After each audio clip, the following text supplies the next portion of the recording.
Yes, people, how's it going? Welcome back to Lily White Lane. Hope you're doing good. Hope you're keeping safe and well. And welcome along to today's Sunday session. We're going to be talking about loads of things. We're going to be talking about 2 transfer rumours, as I say, to start things off on this Sunday morning. And look, what are 2 transfer rumours we are set to talk about? Some very, very interesting rumours. One from not really a reliable source, the other one from a very reliable source. So we'll start things off with that very reliable source. Roman Agresti. He's tier 1, knows what he's on about, rarely gets things wrong. And he stated that contact has been made between Tottenham Hotspur and Paulo Dybala. Now, normally you hear all these Dybala rumours and it just bores me a lot of the time because it's from some tin pot source that doesn't know what the bloody hell they're talking about and is just trying to get views and clicks from Tottenham Hotspur fans. But this is coming from Agresti, who rarely gets things wrong, who's normally spot on with everything to do with transfers, injuries. And he's saying contact has been made with Dybala. Nothing advanced, nothing more than that, just contact.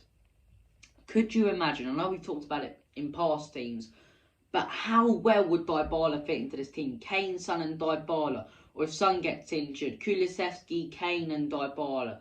You know, the amount of combinations and front 3 differences you can have up top is unreliable, unbelievable. And if we are to sell someone such as Stephen Bergwijn in the summer who said he wants to leave, could you imagine if we replaced him with Paulo Dybala? I don't think you need to say, okay, Kulusevski's out the team, okay, take Højbjerg, Bentancur out and put him as an attacking midfielder. I don't think any one of those front 3, apart from Kane, in my opinion, can change around, flop and change every couple of weeks, and we'd still have a quality front 3. We'd be able to rest players, and look, that would be a proper squad. Could you imagine how well Kane, Son and Dybala? That's the stuff of dreams, man. With Kulusevski coming on as a super sub, with Dybala on the bench, and Bergwijn and Kane and Son. Too many attacking options. He'd work so well at Spurs, in my opinion. He really would in this Conte team. Like I say, normally I'm just Dybala rumours, oh yeah, brilliant, could not care less because it's from some tin pot source, which is tier 157 normally. But Agresti, as I say, I'm not going to lie, it does get me a little bit excited. It does get me a little bit excited. But look, moving swiftly on from a reliable source to an absolutely shit one. The Sun, right, the Sun who just talk out their arse most of the time, but we'll consider it. I'm in a good mood. The Sun has come out and said James Maddison is a target for Antonio Conte and Tottenham Hotspur. Now, I don't have a clue with the Sun. It's 50-50. They could be talking sense or they could be talking out their arse like they normally do. You just don't know with this newspaper. Completely unreliable when it comes to football and transfers. But James Maddison at Spurs, once again, Conte said he wanted a creative midfielder. It seems, with all the links we're getting, no matter what the source, all the links are centre-backs and attacking midfielders. So, not my choice. I'd like a right-back, but it seems at the minute those are our 2 main priorities in the summer, our 2 main targets, a creative midfielder and a centre-back, because those are the positions that are getting talked about right now for Conte and Tottenham to sign. So, look, Maddison, for me, I think he'd really work at Spurs. Like I say, creative midfielder, someone who can have a pop up goal from outside.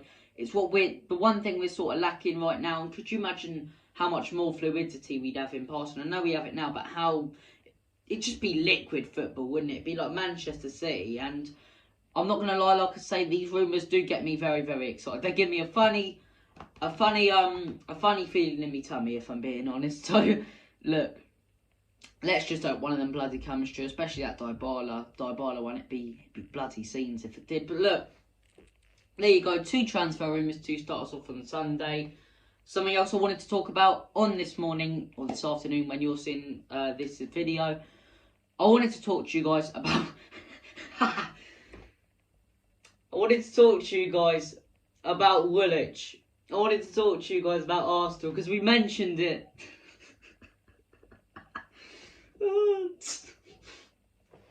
We mentioned it in yesterday's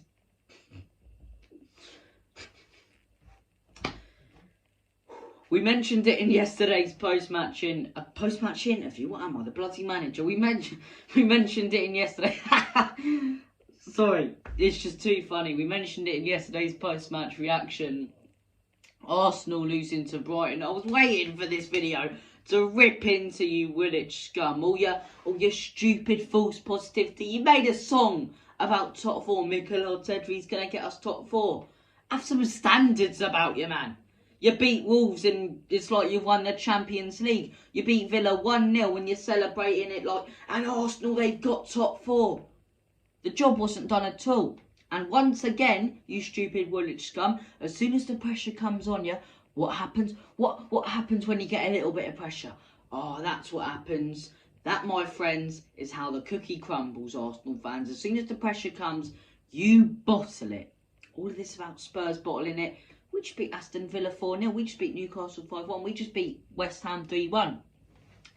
What are your last two results? Crystal Palace away and Brighton at home. Oh yeah, I suppose you got 6 points from there. No. Oh, how many did you get?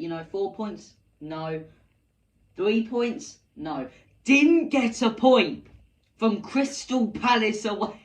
Crystal Palace away is a bit more understandable because it's a bit of a physical game, but bloody Brighton, who haven't won a game in six bloody games. This could completely backfire and we could lose to them on Saturday. But I'll enjoy it in a minute. 2-1 loss to Brighton. Jesus Christ. And that is what happens when you don't sign players in January. Our fans having a go at Conte and... I mean, not Conte at all. If you're having a go at Conte, you're an idiot. But our fans having a go about our January transfer business. About our January transfer business. All we needed was those two signings. And if we didn't have Bentancur, if we didn't have Kulusevski in the team right now, we wouldn't have been beating Aston Villa or Newcastle or West Ham by the scorelines we are. Those two players are absolutely crucial to the reason why we're 4th place and probably favourites to get top 4. Whilst Arsenal in the January transfer window, no matter how much the scumbag marks of the team or the false positivity fans want to say, you didn't sign anyone. You weakened your squad. You got rid of Aubameyang because he had an issue with a manager, and proves it's not an issue with his playing because he's absolutely flying right now. You loaned out half of your bloody team and you did it to get a North London derby called off. Right, you loaned out half your bloody team just to get a North London derby called off. And that's what happens when you weaken your squad and you don't sign anyone in January, Arsenal fans. It was brilliant. It was absolutely brilliant. And moving on from Arsenal, I suppose Man United got on all right, didn't they? I suppose Man United got on all right. At least give us a little bit of competition. No, they bloody didn't. They lost to one of the worst teams in the league, Everton. How are you losing to Everton? How are you letting Richarlison, a player who couldn't hit a barn door at the minute, do keepy-uppies and playing tennis with a ball on his head? It's ridiculous. It's brilliant. And it's so good to finally be laughing at these teams after they've laughed at us all season. It's brilliant. And I think you have to say now, we are favourites for top 4. And if we don't get it, I'll be very surprised. We play better football than the teams. And I said it in my video before this weekend. People said, no, Arsenal are still winning at United. We play better football than Arsenal and United and West Ham. We score more goals than those two teams. We defend better. Everything is better about our structure, our playing style, our manager, our footballers on the pitch, and the quality we have in our team. We should go on and get top 4 now. We bloody will. We bloody will have some confidence today. And hopefully the Spammers lose today and all. Brilliant. Absolutely brilliant weekend of football. Thank you all for watching this Sunday afternoon. Bit of a chilled out one. And a little talk about a couple of transfers. Let's all laugh at Arsenal. Lovely jubbly. Bob's your uncle. Take care of yourselves. Have a smashing Sunday. Stuff your face with roast potatoes and whatever you're having today. Take care. All the best. God bless. Enjoy Liverpool City if you're watching it. And as always, come on you Spurs. Enoch out. In Conte, we trust.